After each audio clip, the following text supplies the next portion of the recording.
attained. And the Chinese did it by stealth and by working hard and by identifying what they want, and they have worked at it. You cannot ignore them. You cannot. We too can find ourselves in such a situation. But we must work at it.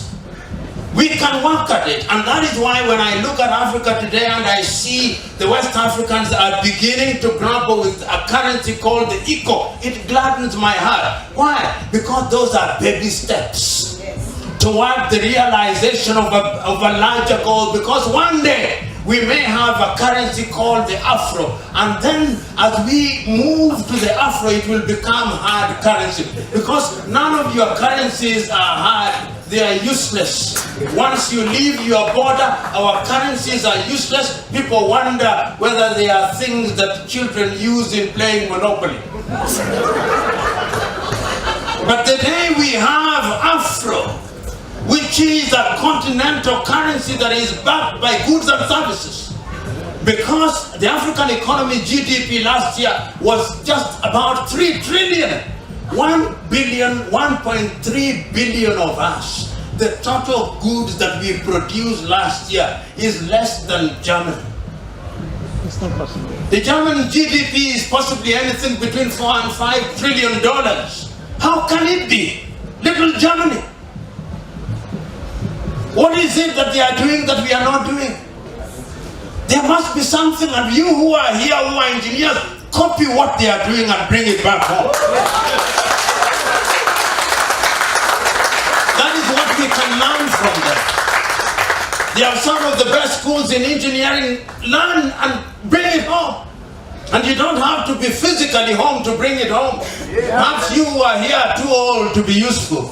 But your children and children's children must be tutored in such a manner that they normally look to what permit me to call their spiritual and political true north. They must remember Mother Africa, because it is only then that we will then meet at a conference of civilization. It can be done. But it's not going to be easy. It is not for the faint-hearted. Even when we say these things, it is not that we are naive. We are not saying that they are going to happen tomorrow. We are not saying that will happen, that they will not be impeded. They will be. Africa can solve her problems.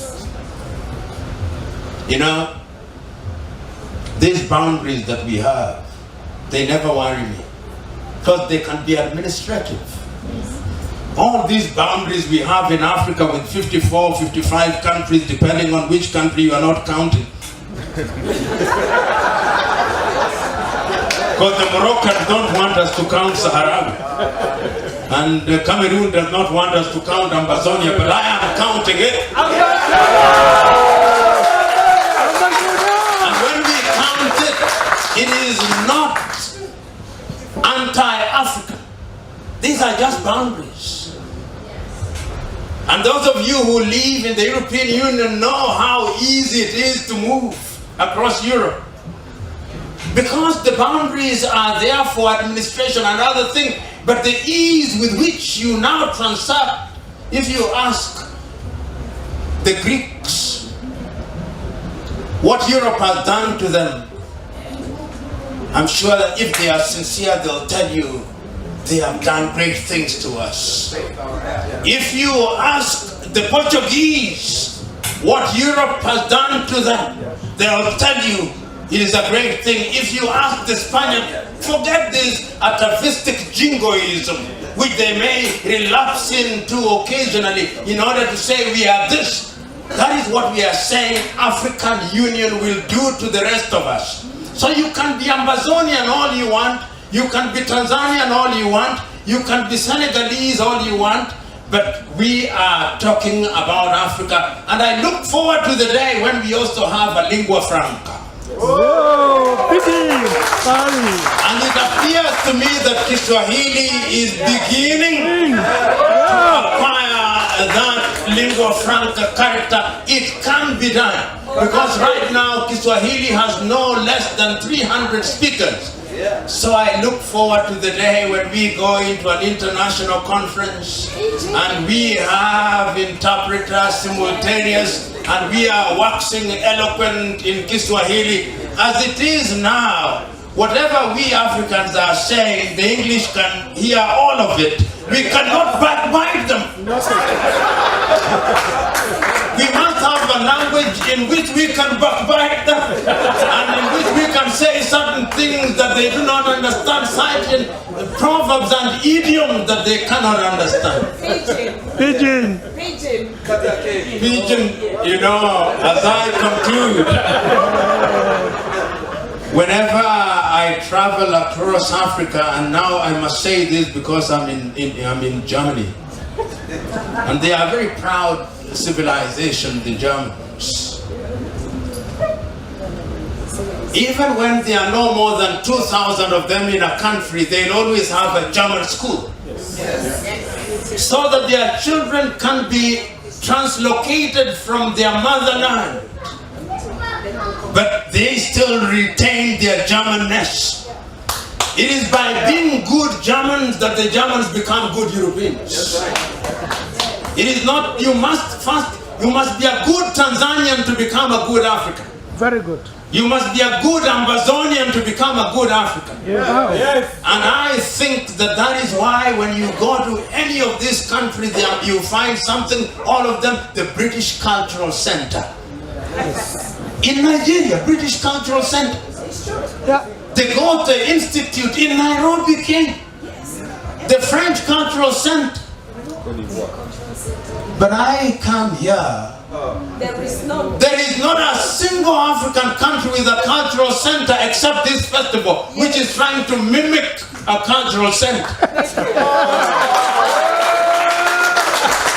I'm saying that as civilizations such as Ethiopia could be pioneering, and to this end you must be celebrated. You travel around the world and you see an Ethiopian restaurant. Yes. And you know that there is injera that is being eaten there. And you know that there is coffee. So in a nutshell, I can talk until the cows come home. But there is no wisdom because there are no cows and there is no home here. So I could talk forever. But what I believe is that we Africans have the solution to the problems that we have.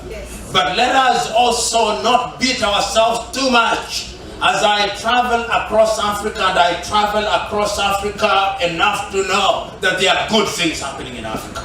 Right. Yes. I go to Kigali, Rwanda after the genocide in 1994, and I see certain things that I say that there are good things happening in Africa. Yes, you're right. There may be problems here and there, and there is no shortage of people who will criticize, but critics sometimes are useful only to the extent that they criticize, but if they are not constructive. Good things happening in Kigali, Rwanda. I go down to Namibia and they may talk about unemployment to Botswana, but there are good things happening. You come to my own country, Kenya, there are good things happening, although we may grumble here and there. You go to Tanzania, there are good things happening. In other words, there I can begin to see baby steps. It is not going to be perfect. Even in heaven, there was no perfection. That's why Satan left. Now, if the divinity itself did not know perfection and certain angels rebelled, who are we not to have certain incapacities? And that is why, therefore, we need our friends of goodwill. So that when I see us collaborating and I see people from different civilizations, I can only appreciate that what is happening today here is a cross-fertilization and a cross-pollination of ideas. And when they are cross-pollinated and cross-fertilized, the product can only be good. Africa must be great, and Africa can be great, and Africa will be great. God bless you.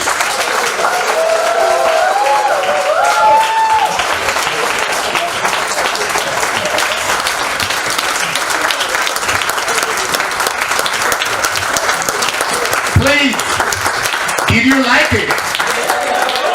Did you like it? Did you feel the energy I felt?